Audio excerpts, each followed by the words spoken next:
এই হলো সেই ভয়ঙ্কর জায়গাটি।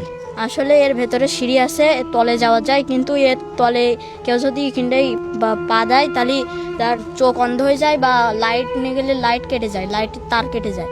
এই মন্দিরের ভেতরে নাকি এমন কিছু কুঠুরি আছে যেখানে ঢুকলে মানুষ আর স্বাভাবিকভাবে ফিরে আসতে পারতো না। এই পুকুরে নাকি বাঁধা থাকতো সোনার নৌকা, আর মন্দিরের পিছনের সেই পরিত্যক্ত ভবনে লুকিয়ে আছে গুপ্তধন। কেউ বলে রাত হলে এখনো শোনা যায় শিকলের শব্দ, কেউ বলে অন্ধকার সিঁড়ি বেয়ে নিচে নামলে মানুষ পথ হারিয়ে ফেলে।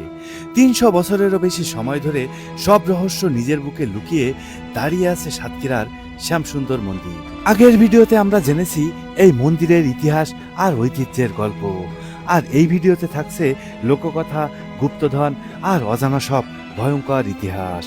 মন্দিরটির ভেতরে রয়েছে অসংখ্য ছোট ছোট কুঠুরি আর রহস্যময় সরু সিঁড়ি। স্থানীয় প্রবীণরা বলেন মন্দিরটির নিচে ছিল গভীর অন্ধকূপ, দিনের বেলাতেও সেখানে আলো ছাড়া প্রবেশ করা একেবারেই অসম্ভব। অনেকে বিশ্বাস করতেন ভুল করে নিচে পড়ে গেলে জীবন্ত কবর হয়ে যেত মানুষের। মন্দিরের পিছনের এই পরিত্যক্ত ভবনটি নিয়ে সবচেয়ে বেশি গল্প প্রচলিত। গ্রামের অনেকেই দাবি করেন এই ভবনের ভেতর নাকি লুকিয়ে আছে গুপ্তধন, কিন্তু সেখানে কেউ ঢুকতে পারে না।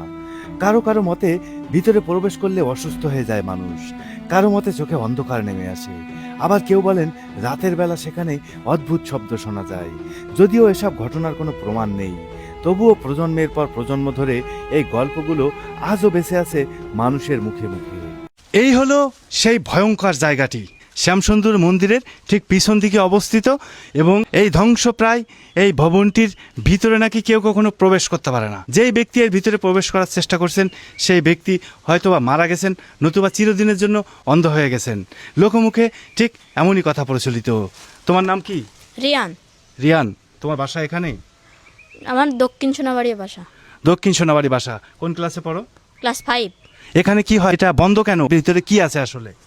আসলে এর ভেতরে সিঁড়ি আছে, তলে যাওয়া যায়, কিন্তু এর তলে কেউ যদি এখানটাই বা পা দেয় তাহলে তার চোখ অন্ধ হয়ে যায়, বা লাইট নিয়ে গেলে লাইট কেটে যায়, লাইটের তার কেটে যায়।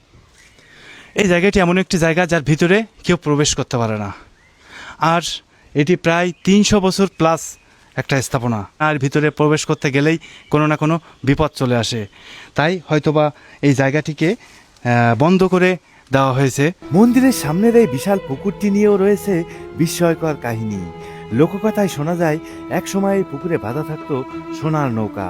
মন্দিরের উপরতলা থেকে নাকি মোটা শিকল নেমে আসতো সরাসরি পানির দিকে। আজ সেই নৌকা নেই, নেই সেই দিনের জৌলুসও, কিন্তু রহস্যটা এখনো রয়ে গেছে প্রতিটি মানুষের হৃদয়ে।